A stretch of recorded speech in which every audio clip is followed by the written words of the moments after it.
우리를 거룩하고 흠이 없는 하나님의 백성으로 만들어가는 하나님의 은혜의 방편임을 다루었습니다. 우리가 하나님을 위해서 뭘 한다라는 개념이 아니라 하나님은 이 전도라는 것을 통해서 하나님의 목적대로 하나님의 백성들을 완성시켜 나간다라는 거예요. 마치 말씀과 기도로 우리를 하나님의 백성답게 완성시켜 가듯이 전도 또한 그 은혜의 방편으로서 우리를 흠없고 거룩한 하나님의 백성으로 만들어 나가는 하나님의 은혜의 수단이라는 부분을 우리가 첫 번째 모임에서 다루었죠. 그리고 이제 우리는 하나님의 그리스도의 사신으로서 화목해 하는 직분을 받았다고 했습니다. 여기서 화목은 그냥 속한 조직에서, 그룹에서 친목을 도모해라 이런 의미의 화목이 아니에요. 여기에서 말하는 화목은 하나님으로부터 원수된 인간이 하나님과 다시 화목하게 되어지는 예수 그리스도로 이루어진 그 평안, 그 평화, 화목, 그것을 우리는 또 전달하는 자들이 되어져야 된다라고 성경에서 이야기하고 있습니다. 그러니까 우리가 또 전도에 대해서 다루면서 자기 목숨을 내어 놓아서 우리를 친구 삼으신 그 예수님의 사랑을 본받아서 우리 또한 그런 사랑을 해야 되는 성도들이다. 그래서 우리는 청지기로 부름을 받았고 우리에게 주어진 그 모든 것은 그 친구 삼는 그 일에 쓰여져야 된다라고 이야기를 했습니다. 다 좀 기억을 하시나요? 이제 저희가 이렇게 매주 모이는 게 아니라 띄엄띄엄 모이다 보니까 한번 정리를 해드리고, 그리고 오늘 그냥 전도에 대해서 마지막으로 한 번 더 다루고 이제 다른 주제들을 다루도록 하겠습니다. 그렇듯 우리는 단순히 그냥 구원을 위해서 부름을 받는 자들이 아니에요. 단순히 구원만 받으라고 부른 자들이 아니라 평화의 왕 대신 예수님처럼 우리도 화목해 하고 예수님처럼 사랑하라고 부르심을 받은 자들입니다. 그래서 전도라는 것은 우리가 선택하는 그런 선택사항이 아니에요. 성도라는 신분과 함께 따라오는 삶의 내용입니다. 그래서 전도는 성도들에게 있어서는 필연적인 거예요. 우리가 그냥 뭐 선택해서 하고 안 하고가 아니라 정말로 구원받은 하나님의 성도라면은 필연적으로 우리의 삶에서 그 전도의 삶이 나타나야 한다는 겁니다. 그래서 먼저 우리가 받은 복음의 본질이 무엇인지 생각해 볼게요. 복음이라는 말은 좋은 소식이라는 의미거든요. 좋은 소식, 영어로는 good news. 소식이라는 것, 뉴스라는 것은 전해지지 않으면 아무 의미가 없어요.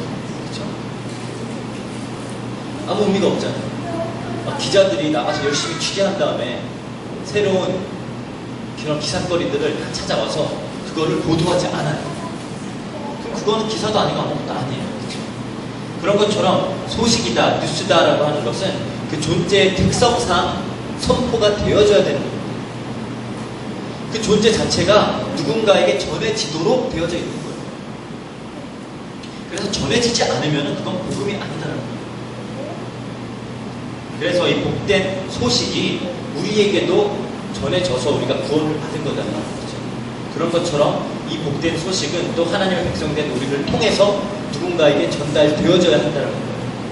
갈라디아서 3장 8절에 보면은 복음에 대해서 이렇게 설명합니다. 또 하나님이 이방을 믿음으로 말미암아 의로 정하실 것을 성경이 미리 알고 먼저 아브라함에게 복을 전하되 이 모든 이방인이 너로 말미암아 복을 받으리라 하였느니라. 즉 복음이란 것은 믿음으로 의로워졌다라는 그 내용을 담고 있고, 또 이 복음을 가진 자로 말미암아서 모든 이방이 복을 받는 것 또한 복음 안에 포함이 되어 있는 겁니다. 그래서 그냥 믿음으로만 구원받는다 해서 복음이 끝나는 게 아니에요. 복음은 모든 이방인들, 즉 이방인이라고 하면 하나님을 떠난 자들을 말하는 거죠. 그 자들에게 선포되어진다까지가 복음이라는 거예요. 지금 사도 바울이 갈라디아에서 그렇게 얘기를 하잖아요. 그렇죠? 그래서 그렇게 복음은 이미 이방인들, 모든 사람들에게 선포되어져야 한다라는 그것까지를 포함하고 복음이라고 하는 겁니다. 그래서 믿음의 조상, 된 아브라함, 그죠? 믿음의 조상이라는 말은 아브라함은 모든 믿는 자들을 지금 대표하고 있다는 거예요. 그래서 하나님께서 이 모든 믿는 자를 대표하는 아브라함, 그 말은 우리에게도 이 언약이 유효하다라는 겁니다. 어떤 말씀을, 어떤 언약을 주셨냐, 어떤 약속을 주셨냐? 너로 말미암아 모든 민족이 복을 얻으리라 하라고 했어요.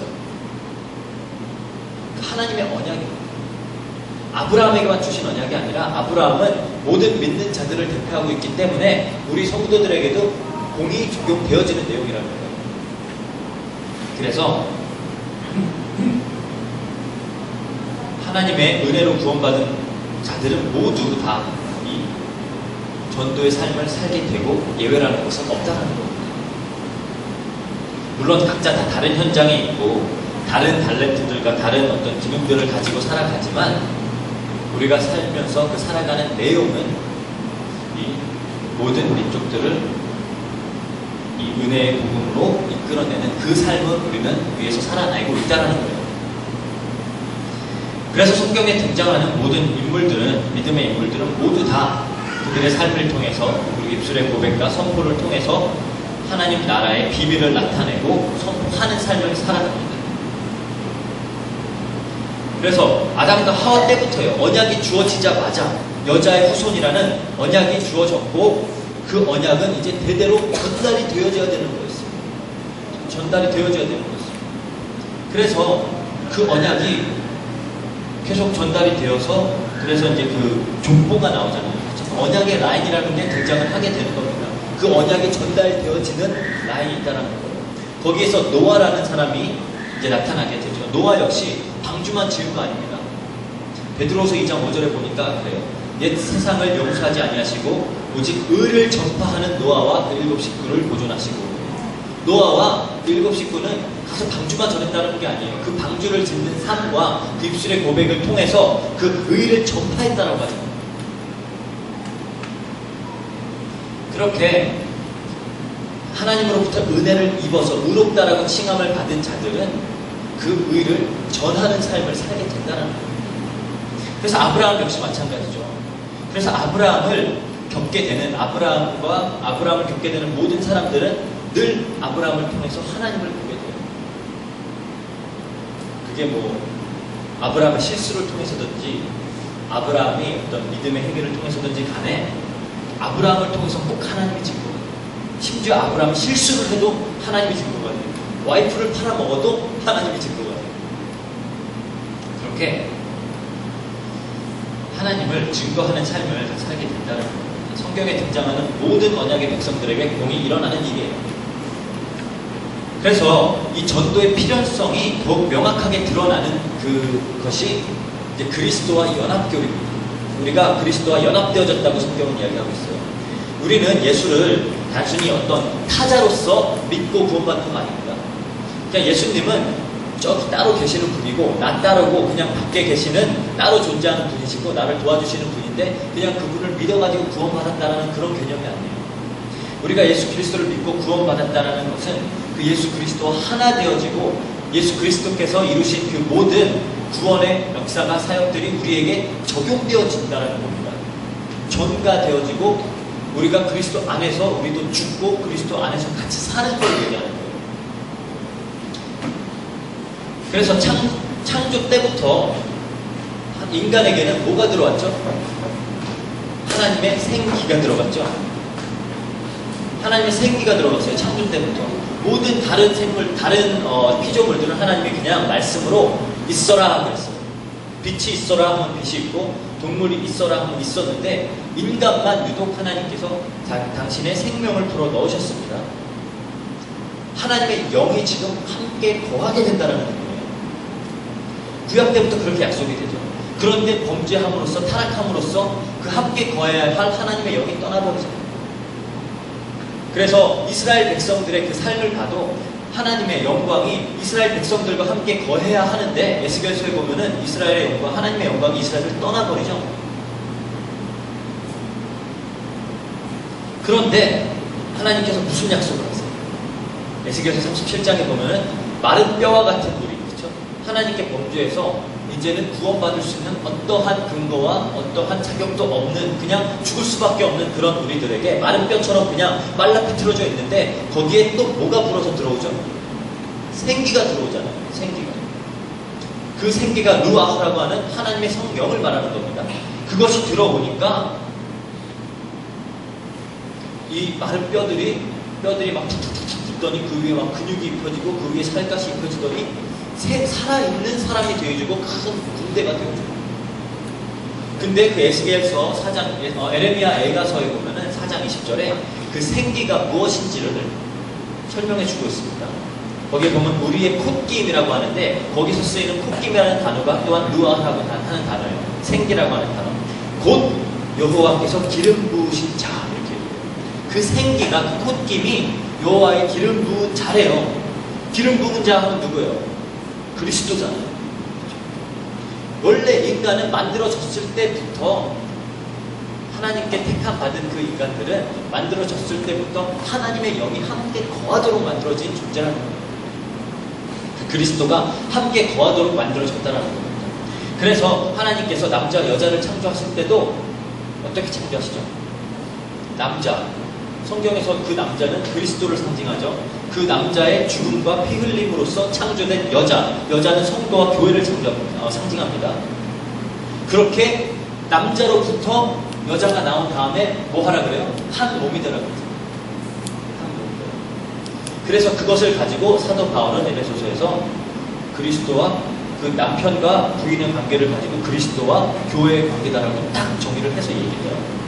즉 우리는 그렇게 부부가 한 몸인 것처럼 그리스도와 하나 되라고 지어진 존재들이에요. 하나 되라고.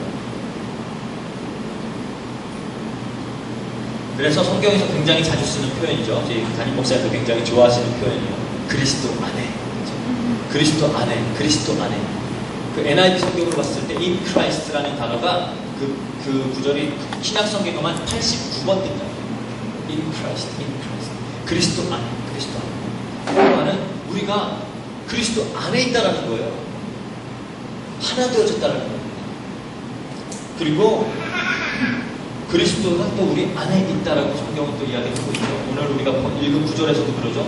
하나님과 예수님이 하나 되어진 것처럼 우리가 예수 그분과 하나 되어진다고 그러죠. 그래서 모든 성도들도 하나 되어져야 된다 이렇게 얘기하잖아요. 우리가 이 연합에 대한 설명을 굉장히 잘 해주고 있는 구절이 로마서 6장입니다. 로마서 6장 3절에서 5절 그리고 8절에서 11절 한번 제가 읽도록 하겠습니다. 성경 있으면 펴서 함께 보도록 할게요. 로마서 6장 3절에서 5절. 우리는 그리스도 예수와 합하여 세례를 합하여라고 그러죠. 세례를 받은 우리는 그의 죽으심과 합하여 세례를 받은 줄을 알지 못하느냐. 그러므로 우리가 그의 죽으심과 합하여 세례를 받음으로 그와 함께 장사되었나니 이는 아버지의 영광으로 말미암아 그리스도를 죽은 자 가운데서 살리심과 같이 우리로 또 한 생명 가운데서 행하게 하려 함이라. 만약 우리가 그의 죽으심과 같은 모양으로 연합한 자가 되었으면 또한 그의 부활과 같은 모양으로 연합한 자도 되리라. 합하여 연합이라는 단어 굉장히 많이 나와요. 그리스도의 십자가의 죽음에 우리가 합해졌다는 거예요. 그렇지 않으면 그리스도의 죽음은 아무런 의미가 없어요. 우리한테는.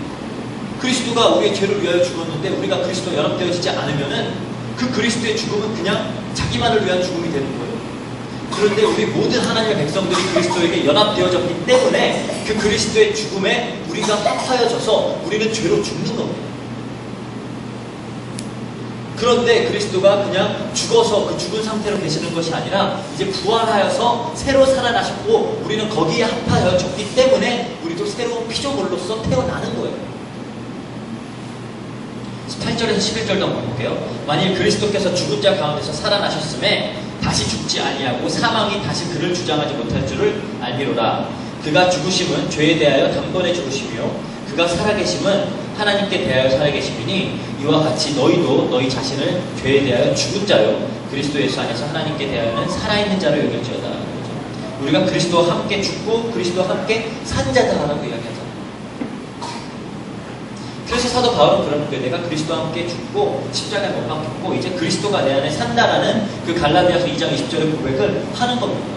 그냥 괜히 하는 얘기가 아니에요. 그렇죠? 정말로 그렇게 나는 예수 그리스도와 연합되어져서 그리스도와 함께 십자가에서 죽었다는 거예요. 나의 옛날 그 죄악된 모습, 하나님을 떠난 그 상태, 그 옛 몸과 그 세상의 법칙 가운데로 살아갔던 그 예전의 모습은 다 죽었다는 거예요. 그리고 이제 그리스도가 내 안에 산다라는 말은 이제 내가 그리스도와 연합되어져서 그 그리스도의 삶을 내가 살게 된다는 거예요.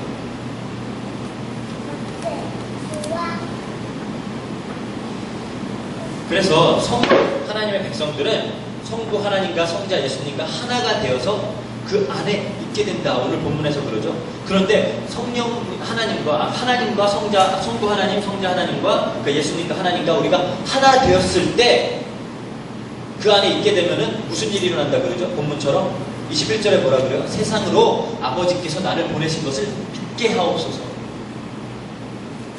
우리가 하나님과 예수님과 연합되어져 있게 되면은 예수님이 이건 기도하는 장면이에요. 예수님이 하나님께 기도하는 겁니다. 예수님의 기도가 하나님께 전달되었을 때 응답될까요? 안 될까요?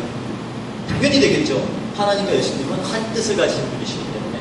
그러면 이것은 반드시 응답되어질 기도라는 거예요. 그런데 우리가 하나님과 예수님과 연합되어져 있을 때 예수님께서 구하시는 것이 세상으로 아버지께서 나를 보내신 것을 믿게 하옵소서.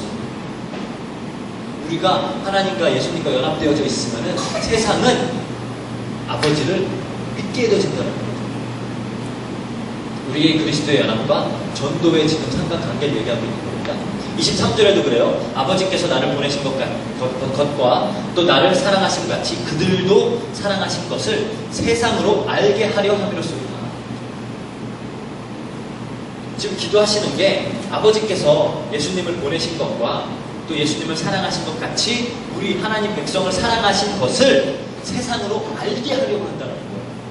무엇을 통해서? 우리가 그리스도와 하나 되어진 것을 통해서. 즉 성부와 성자가 그분 안에 우리와 하나 되시는 이유는 세상으로 알게 하려고 하는 겁니다. 하나님의 영광이 드러나고 하나님의 사랑이 드러나서 하나님의 백성들이 하나님께로 나오게 하도록 하나님은 우리와 그리스도를 연합시키시는 거예요. 즉 아무런 소망 없이 죄인된 우리를 거룩하신 하나님과 하나 되게 만드셔서, 그렇죠? 그렇게 말이 안 되잖아요. 죄인이 하나님과 하나 된다는 건 있을 수 없는 일이에요. 거룩한 하나님 앞에 죄인이 나가면 그냥 죽어요. 그런데 그런 죄인을 하나님과 하나 되게 만들었다는 건 그 하나님의 어마어마한 사랑과 은혜가 드러난다는 거죠. 그래서 우리를 그리스도와 하나 되게 함으로 인해서 하나님의 큰 사랑과 은혜가 드러나게 하겠다는 거예요. 그것을 보고 우리가 하나님의 영광이라고 했죠. 하나님의 영광, 하나님의 하나님 되심이 드러나는 거. 그렇죠? 그렇게 하나님의 영광이 드러날 때 택하신 하나님의 백성들은 그 하나님께 나오게 된다는 거예요. 그래서 우리에게 많은 새로운 신분들이 주어졌죠. 성경에 보면 그러잖아요. 베드로전서 2장 9절에 그렇게 그러나 너희는 택하신 족속이요 왕같은 제사장들이요 거룩한 나라요 그의 소유된 백성이니 라고 하면서 그렇게 우리를 새로운 피조물로 만드신 이유가 뭐냐? 이는 너희를 어두운 데서 불러내어 그의 기이한 빛에 들어가게 하시기에 아름다운 덕을 선포하게 하게 하십니다. 우리가 택하신 족속이 되고 왕같은 제사장, 거룩한 나라, 그의 소유된 백성이 된 이유는, 우리를 그렇게 만드신 이유는 우리를 그 어두운 가운데서 불러내서 그 빛으로 들어가게 하신 그 하나님의 아름다운 덕, 하나님의 사랑, 하나님의 은혜를 선포하게 하려고 한다 말이에요. 즉 우리는 우리가 이 죄악된 상태에서 구원받은 것들을 우리의 삶을 통해서 선포하는 삶을 살아야 된다는 거예요. 그래서 구원은, 전도는 필연적이다라고 하는 거예요. 필연적. 그래서 모든 성도들은 은혜의 구원으로 인하여 그리스도를 옷 입는다고 그러죠.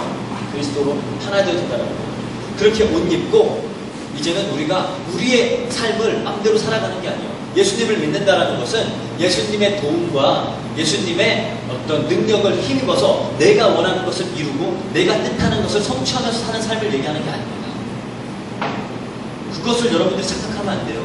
많은 사람들이 예수님을 믿는 게 그 예수님을 믿음으로 인해서 그 예수님의 능력을 힘입어서 내가 원하는 것을 이루고 내가 이루고자 하는 바를 이루고 내 뜻을 성취하면서 사는 것이라고 생각하는데 그게 아니다라는 거예요. 예수 그리스도의 옷 입게 되면은 우리가 그리스도처럼 살게 된다는 거예요. 예수님이 사셨던 그 자기 부인과 십자가의 삶, 그 사랑의 삶을 우리 또한 예수님과 연합되어서 살게 되어지고 그 삶이 증거가 되어서 많은 하나님의 백성들이 하나님께 돌아오게 된다는 거예요. 이해가 되시나요? 그래서 전도는 성도에게 필연적이라는 거예요. 그래서 그리스도와 하나 된 성도들 역시 그리스도의 삶을 따라서 살 때 그 그리스도가 우리 안에서 드러나겠죠. 사도 바울이 얘기하는 거죠. 나는 죽고 그리스도가 사니까 날 봤을 때 뭘 봐야 돼요? 그리스도를 봐야죠. 그게 전도의 본질이라는 거예요. 나는 죽고 내 안에 그리스도가 드러나는 삶을 살고 있기 때문에 우리를 봤을 때 그리스도를 보고 하나님께 나오는 거예요. 우리가 그냥 말만 번지르르 잘해갖고 나오는 것이 아니라. 그래서 우리가 그런 부분들을 우리가 잘 생각해 봐야 되겠죠. 내 안에 내 삶에 그리스도가 드러나나? 하나님의 영광이 나타나나? 그 삶이 증거가 돼서 성도들을 하나님 나라로 이끌게 된다는 거예요. 우리가 그래서 예수 그리스도의 그 직분, 선지자, 제사장, 왕된 그 예수님의 직분에 우리도 연합되어져요. 우리도 그 삶을 살게 돼요. 성도들의 삶에 이것이 필연적으로 나타난다는 겁니다. 선지자는 어떤 사람들이죠? 구약의 모든 백성들은 다 선지자로 살았어요. 구약의 그런 하나님의 백성들, 하나님의 택한 자들은 전부 다 선지자로서 살았습니다. 선지자라는 단어는 이렇게 나비라고 하는 단어인데 우리는 막 예언하는 사람으로 그렇게 인식을 하는데 사실 대언자라는 의미가 더 강해요. 그냥 자기가 뭔가 막 이상한 것도 막 예언하고 이런다라는 의미보다 하나님으로부터 받은 말씀을 전달하는 자라는 겁니다. 그래서 예수님도 율법 교사들을 나무라실 때 뭐라 그러죠? 너희가 선지자들을 죽였다라고 하시면서 그 선지자들에서 누가 포함되죠? 아벨에서부터 제단과 성전 사이에서 죽임을 당한 사가랴까지를 다 선지자라고 그러죠. 이제 많은 학자들이 그 사가랴, 아벨은 다 알죠? 그 가인의 아들, 아담의 아들, 형 가인으로부터 죽임을 받은 왜 죽었죠? 바른 하나님 앞에 그리스도를 나타내는 그 제사를 드리다가 죽었잖아요. 그 삶을 통해서 예수 그리스도를 보여준 거예요. 그리고 그것 때문에 순교의 삶을 살게 됐습니다. 근데 그걸 보고 선지자래요. 뭐 특별히 막 전한 거 없거든요. 근데 선지자래요. 그러고 사가랴, 여기서 사가랴는 많은 학자들이 그냥 세례 요한의 아버지일 거다라고 추정을 해요. 이제 거의 구약 시대의 마지막 인물인 거죠. 그러면 물론 이제 예수님까지가 구약 시대지만 그리고 마지막 선지자는 세례 요한이라고까지 하지만 여기서 죽임을 당한 자를 이제 사가랴라고 하는데 이제 많은 학자들이 추정하기를 굉장히 그렇게 의롭고 강직한 제사장이어서 성전 안에 그런 막 장사와 그런 부정한 행위들을 항상 반대했고 그것 때문에 이제 그런 제사장들이 성전에 나아갈 때 부정하게 나아가면 죽임을 당하잖아요. 그렇게 죽임 당한 것을 가장을 해서 그렇게 다른 제사장들이 죽였다라고 그렇게 이제 많은 학자들이 추정을 해요. 그렇게 선지자들은 하나님의 예수 그리스도의 복음을 선포하는 자들로서 살아가면서 그렇게 죽었는데 그 모습들을 보고 선지자다라고 그렇게 이야기를 해요. 모두 다 선지자래요. 구약에 등장하는 하나님 백성들은 다 선지자라고 생각합니다. 우선 모세 자체도 선지자였어요. 모세는 신명기 18장 15절에 그래 나와 같은 선지자 하나를 일으키시리니 너희가 그의 말을 들을지리라. 그 말은 자기도 선지자라는 거죠. 이스라엘의 백성을 이끄는 그 삶을 살고 있는데 선지자의 삶을 살았다는 거예요. 그리고 그 나와 같은 선지자 그는 예수 그리스도를 얘기하는 겁니다. 예수 그리스도가 나타나고 그 말은 모세도 그 그리스도와 연합된 삶을 살았다는 거예요. 그리고 뭐라 그러죠? 그리고 모든 하나님의 백성이 선지자 되길 원한다라고 얘기해요. 모세가 민수기 11장 29절에 그러죠. 여호와께서 그의 영을 그의 모든 백성에게 주셔 다 선지자가 되게 하시기를 원하노라. 그리고 그 말씀이 이제 성경에서 성취가 되어지죠. 예수님이 뭐라 그래요? 사도행전 1장 8절에 땅 끝까지 너희는 내 증인이 되리라. 될 것이다. 여기서 증인은 뭐예요? 보고 들은 것을 전하는 자잖아요. 선지자. 즉 우리 모두가 그렇게 선지자로 살아가게 된다는 거예요. 하나님을 우리의 삶을 통해서 우리의 입술의 고백과 선포를 통해서 대언하고 나타내는 삶을 살게 되어지는 것이 성도의 삶이에요. 그래서 우리에게 전도는 필연적이다라는 거예요. 이해가 되시죠? 그래서 예수님이 이 땅에서 자기 뜻대로 말하지 않으시고 하나님 말씀만 하셨다고 그러죠. 그 말은 증인으로서의 삶을 사셨다는 거예요. 선지자로서. 우리 또한 증인이라고 그러잖아요. 그 역할을 똑같이 하게 된다는 거예요. 그래서 우리가 막 우리만 하고 다니는 게 아니에요. 그것이 아니라 하나님 받은 그 복음, 그것을 우리는 삶으로 보여주고 그것을 입으로 선포하는 그 삶을 살 때 우리의 삶도 선지자가 되어지는 거예요. 그 선지자 대신 예수 그리스도에게 연합되었기 때문에 우리 또한 이거는 피할 수가 없는, 연합되어지는데 어떻게 해요? 한 몸인데 이제 우리 또한 선지자로 사는 거예요.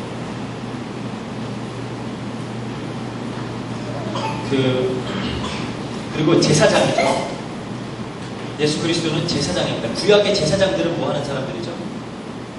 제사를 집도하는 사람들이죠. 그래서 제사를 이렇게 하고 그리고 성막과 성전에서 하나님을 섬기는 일을 하는 자들이 제사장들입니다. 구약의 제사, 제사장, 성전, 성막 이런 것들은 전부 다 예수 그리스도를 모형하는 것이다라고 제가 여러 번 설명을 했기 때문에 굳이 구체적으로 설명을 하지 않겠습니다. 그 히브리서의 논지죠. 그렇죠? 히브리서에서는 그걸 다 얘기하는 거예요. 그 구약의 대제사장, 제사 다 그리스도야. 그거 얘기하는 거예요. 제사장으로서 예수님이 하신 일은 뭐죠? 우리가 저번에 얘기했듯이 한 알의 미랄로 썩어서 죄의 대가로 죽어야 될 죄인들을 위하여 대신 죽으시고 그들을 살려내시는 일을 예수님이 제물로서 하셨어요. 그렇죠? 우리도 이와 같이 그렇게 이웃을 섬기고 사랑하면서 우리가 이웃을 사랑하고 섬기고 사랑한다는 것은 우리의 옛 자아와 옛 사람이 죽는 것을 얘기하는 겁니다. 그렇죠? 죄는 뭐예요? 죄는 자기만 사랑하고 자아를 숭배하면서 사는 삶이에요.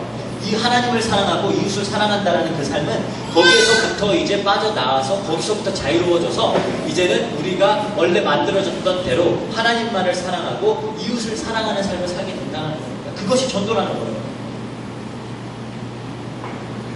그래서 그 하나님의 백성들, 택하셨지만 아직 부르심 받지 못한 이 땅에 있는 하나님의 백성들을 생명으로 인도하는 역할을 우리가 하게 된다는 겁니다. 그래서 우리 보고 왕 같은 제사장이다. 그리고 로마서 12장 1절에 우리 몸을 산 제사로 드려라. 그 말은 우리가 제사장이고 우리도 제물이라는 거죠. 예수님처럼 그렇게 연합되어진 자들. 그래서 우리는 제사장의 사역에 동참하여서 생명 살리는 그 일에 쓰임 받게 되어진다는 거예요. 또 예수 그리스도는 왕이시죠. 참된 왕으로 오신 예수 그리스도입니다. 예수 그리스도는 구약에서 예언되었던 그 다윗의 후손으로 오신 그 왕이에요. 구약의 모든 선지자들이 하는 예언이 다 이 왕에 대한 예언입니다. 항상 심판을 이야기해요. 이스라엘 백성들이 항상 범죄하고 있기 때문에 너희들에게 심판이 있을 것이다를 항상 이야기하지만 또 거기에 심판과 동시에 늘 희망을 이야기합니다. 근데 그 희망의 근거는 항상 그 다윗과 같은 왕, 다윗의 그 후손으로 오신 그 왕이 오셔서 하나님 나라를 세우고 모든 백성들을 하나님께로 나오게 하겠다는 그것이 늘 희망의 메시지거든요. 구약에 나오는 모든 그런 선지자들의. 그러면은 그 다윗과 같은 왕, 그쵸? 새로운 나라를 세우고 성전을 회복해서 모든 족속을 그리로 나오게 하는 그 왕이 예수 그리스도인데 성경에서는 우리 성도들도 왕이라고 해요. 디모데서 2장 9절에 그러죠. 함께 왕노릇 할 것이다 그래요. 계시록 5장 10절에도 나라와 제사장을 삼으셨으니 그들이 땅에서 왕노릇 하리로다. 우리가 왕노릇 한대요.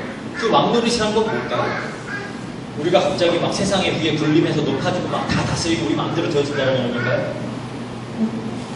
예수님이 하신 왕노릇을 우리도 한다는 거예요. 예수님은 어떻게 왕노릇 하셨죠? 이사야 선지자 예언을 보면 잘 나오죠. 그 왕이 오실 거다라고 또 이야기를 하잖아요. 계속 그 그루터기에 대해서 이야기하고 연한 순과 같은 분이 나오실 거라고 얘기하잖아요. 그렇죠? 근데 그분이 메시아인데 이제 임마누엘이라는 이름을 가지고 천으로부터 날 자인데 그분이 그 왕의 역할을 어떻게 해요? 이사야서 53장에 보니까 우리를 위하여 피 흘리고 찢기고 죽고 상함을 당해서 우리를 구원해내는 방법으로 왕노릇을 한다는 거예요. 그렇게 예수님은 그래서 이 땅에 오셔서 가장 낮은 자리로 오셔가지고 여기서 여러분들 중에 마국간에 태어나서 말 구유에 놓였던 사람이 있어요. 적어도 아무리 우리가 뭐 힘든 사람도 있겠지만 비참해도 그 정도까지 비참해지진 않죠. 그렇게까지 낮은 모습을 오셨어요. 그리고 그 자리에 있는데 막 천사들은 찬양하죠. 왕이 오셨다고. 그 왕 모습을 얘기하는 거예요. 그래서 가장 낮은 모습으로 오셔서 원수의 발까지 닦아주시는 그런 모습으로 하나님 나라가 임하였음을 선포하셨습니다. 그러한 왕 노릇으로 하나님께 속한 백성들을 하나님 나라로 편입시켰어요. 자기가 희생하고 자기가 나아지고 자기가 죽는 그 모습. 우리 또한 마찬가지라는 거예요. 예수님이 하셨던 그런 순종과 섬김의 왕 노릇으로 하나님 나라의 도래를 선포하고 택하신 하나님의 백성들을 그리고 끌게 된다는 거예요. 그렇게 우리는 예수 그리스도와 연합되어지고 예수 그리스도의 직분에 연합되어지고 예수 그리스도가 하는 일에 연합되어져서 예수님이 이 땅에서 사셨던 그 삶을 살아가게 된다는 거예요. 그래서 성경에서는 예수 그리스도께서 우리에게 완벽한 본을 보이셨다는 거예요. 우리가 그것을 따라가야 된다는 거예요. 그래서 예수님이 그러죠. 나를 따르는 자는 자기를 부인하고 십자가를 져야 된다. 왜? 예수님이 그 삶을 사셨기 때문에. 성도들에게 약속되어진 삶이 다른 삶이 아니에요. 그 삶이에요. 그것이 복된 겁니다. 그것이 축복이에요. 근데 우리는 이 세상에서 이제 세상의 힘의 논리로만 모든 걸 이해하다 보니까 내가 이기고 내가 남을 짓밟고 내가 많이 가지고 내가 올라가야지만 그것이 행복이고 그것이 성취고 그것이 자기를 높여주는 거라고만 생각하잖아요. 그래서 죄라고 하는 거예요. 근데 많은 사람들이 예수님을 믿는다고 하면서 예수님을 통해서 얻고자 하는 것이 그거예요. 많은 돈을 얻고 높은 위치에 올라가고 내 영광을 받아가지고 내가 드러나는 거예요. 예수님은 그런 삶을 사시질 않아요. 우리는 예수님을 따르는 그 삶을 삶으로써 증거하라고 하는데 우리는 뭐 세상 제일 위에 올라가가지고 막 증거하겠대요. 그렇게 되어지는 거 아니에요. 그 말이 뭐 그렇다고 해서 여러분들이 뭐 다 가난해지고 다 힘들어진다는 얘기가 아닙니다. 여러분, 하나님이 여러분들을 굉장히 부유하게도 만드실 수 있고 굉장히 성공시킬 수도 있어요. 그렇지만 그 자리에서 여러분들은 그 예수님의 낮으심과 섬김과 사랑의 모습을 보여줘야 된다는 거예요. 이해가 되시죠? 그게 전도라는 거예요. 그래서 이렇듯 우리는 그리스도와 연합되어져서 한 몸 된 자들. 이 땅에서 그리스도가 사셨던 삶을 우리도 살고 그 삶으로써 하나님 나라를 증거하면서 세상으로 예수님을 믿게 하고 하나님의 백성들을 하나님의 사랑을 세상으로 알게 하는 것이 우리의 역할입니다. 그걸 보고 전도라고 하는 거잖아요. 그렇죠? 그게 전도예요. 예수님이 지금 오늘 본문은 예수님이 우리를 위해서 하고 계시는 기도예요. 예수님의 기도는 반드시 이루어집니다. 하나님과 뜻이 동일하기 때문에. 예수님만 우리를 위해서 기도하나요? 우리 안에 계시는 성령님도 말할 수 없는 탄식으로 우리를 위해서 지금 기도하고 계시다 그래요. 뭘 위해 기도하시는 걸까요? 우리 잘 먹고 잘 살라고 기도하시는 걸까요? 아니에요. 우리가 이 땅에서 예수님이 능히 이 삶을 살아내셨던 것처럼 우리 또한 그렇게 하나님의 영광과 사랑을 드러내는 삶을 살려고 그걸 위해서 기도하는 거예요. 예수님이 지금 이걸 기도하시는 이유도 하나님의 제자들이 지금 이제 예수님은 떠나실 거고 제자들만 남게 되잖아요. 지금 두려워하고 있어요. 그런데 이 자들은 지금 두려워하면서 예수 그리스도의 제자로서 살아가야 될 자들이에요. 그러니까 지금 예수님이 기도하시는 겁니다. 그 삶을 잘 살아낼 수 있게 해달라고. 성령님을 우리에게 보내서 그 성령님 또한 우리를 위해서 기도해주고 계시는 거예요.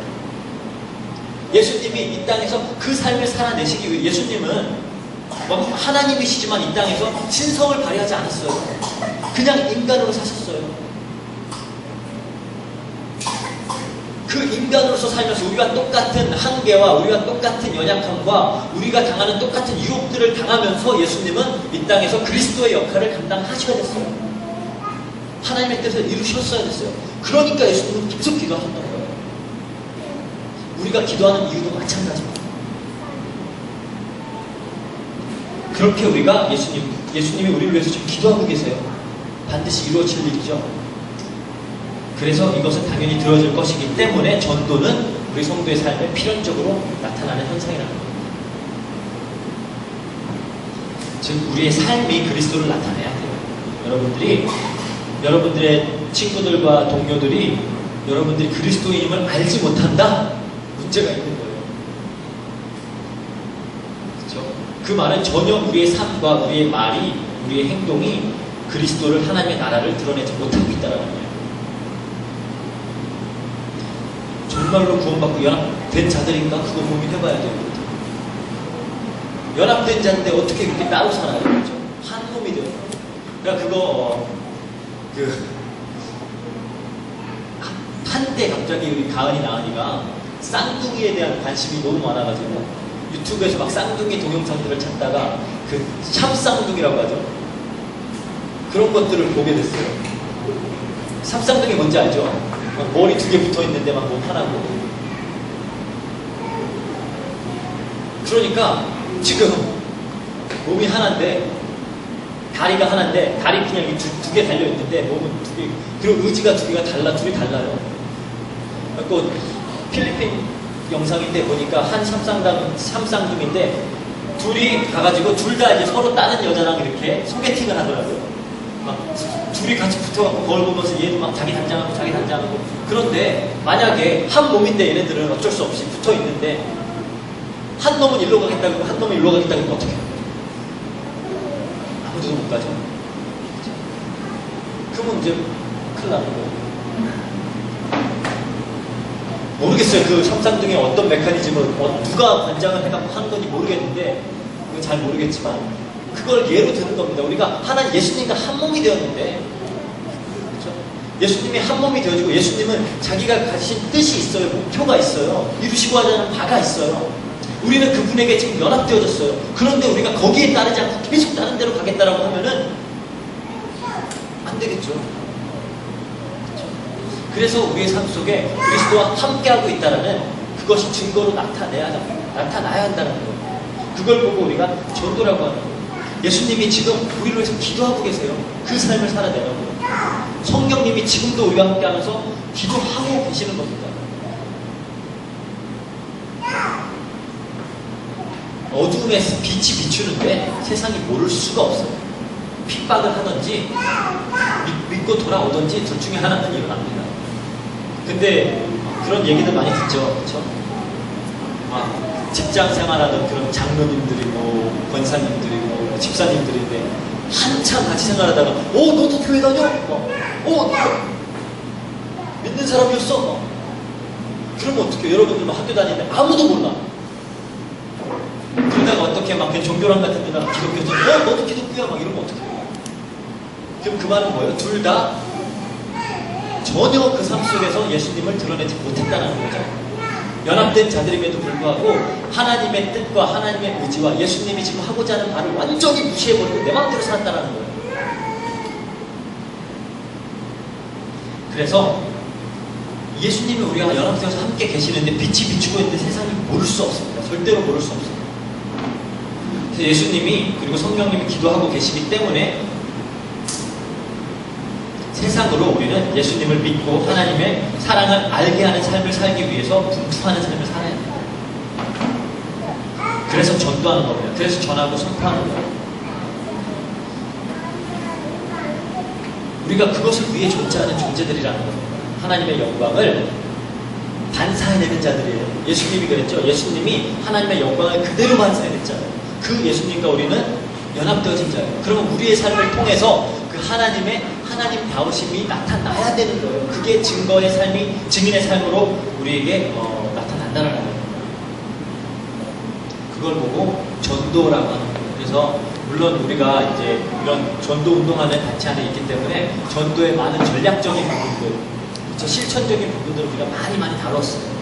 그래서 여러 가지 훈련들도 받지만 여러분들이 좀 더 성경을 근거로 정말 전도가 무엇인지를 좀 바르게 아는 게 중요하겠다 싶어서, 물론 뭐 더 이렇게 좀 다뤄야 될 내용들이 있지만 또 이거 너무 오랫동안 이걸 갖고 끌면 안 되기 때문에 우선 전도는 이렇게 4번 먼저 이렇게 전도에 대해서 얘기하고, 이제 우리가 지금 큰 그림을 계속 같이 그리고 가는 겁니다. 연초에 말씀드렸듯이 하나님의 목표, 그렇죠? 하나님의 목표는 구원이에요. 그래서 우리는 구원의 서정의 모든 단계들을 보았습니다. 어떻게 하나님은 하나님의 목표를 이루어 나가시면 우리는 그 목표 안에 어떻게 포함되어져 있는지 그 내용을 봤어요. 그리고 나서 이제 성도의 사명이죠. 성도의 사명이라 하면은 우리는 뭐 우리가 대단한 일을 해내는 것이라고 생각을 하지만 성경적으로 봤을 때 그게 아니에요. 우리는 하나님이 뜻하신 바대로, 의도하신 바대로 거룩하고 흠이 없는 하나님의 백성으로 지어져 가서 영원히 하나님과 영생을 누릴 자들이 되어지면 되는 거예요. 그것을 위해서 하나님께서 우리에게 주신 은혜의 수단들이 말씀과 기도와 전도이기 때문에 우리는 그것을 지금 본 겁니다. 그게 우리의 사명이에요. 말씀을 통해서, 기도를 통해서, 전도를 통해서 우리는 하나님이 원하시는 바대로 지어져 가면 된다는 거예요. 그게 우리의 사명이라는 거예요. 이제 우리가 그렇다면은 교회라고 이렇게 묶음을 받았는데, 그렇죠? 하나님께서 평안의 매는 끈으로 이렇게 우리를 교회라고 묶어주셨는데, 이 교회로서 우리는 무엇에 헌신하면서 살아야 될지에 대해서 이제 조금 더 우리가 다루도록 하겠습니다. 어느 정도 이제, 그래서 좀 교회로서 우리가 함께 해 나가는 그런 신앙생활의 여러 가지 요소들을 말씀을 들고 좀, 제가 지금 이제 1년 내내 지금 하고 있는 일은 뭐냐면은 개념 정리하는 거예요. 개념 정리. 우리가 지금 성경에 나오는 많은 그런 신앙의 용어들을 늘상 쓰지만 정말 무슨 의미인지 말인지 잘 모르고 쓰고 있는 경우가 많기 때문에 그것들을 전부 다 우리가 명확하게 하고 그리고 알고 가자라고 해서 이제 그렇게 하는 겁니다. 그래서 여러분들이 이렇게 정리를 할 때, 메시지 같은 거 정리할 때도 그 큰 그림을 가지고 같이 정리하세요. 그래야지 이해가 됩니다. 그렇게 하도록 하겠습니다. 우리 기도로 마치도록 하겠습니다. 사랑과 풍성하신 하나님 아버지 감사합니다. 아무런 소망 없는 죄인된 우리들을 온전한 사랑과 은혜로 구원하여 주시고 우리를 그리스도와 연합시키셔서 그 하나님의 나라의 축복을 누리게 하시고 하나님의 영광을 나누게 하시며 또한 그것을 증거해내는, 그것을 드러내는 삶을 또 이 땅에서 살아내도록 허락하시니 너무나 감사합니다. 그리스도와 연합된 자들로서 우리가 하나님과 같은 뜻과 같은 마음과 같은 의지와 같은 생각을 품을 수 있도록 하여 주시고 온전히 하나님의 사랑과 은혜와 이 성경과 용서와 그 하나님의 내용들을 우리의 삶과 입술의 고백과 우리의 입술의 선포를 통하여 증거하며 전도자로서 살아가는 우리 모든 안디옥교회 성도님들 될 수 있도록 주님께서 역사해 주세요. 감사드리며 모든 것 우리 예수 그리스도 이름으로 기도합니다. 아멘.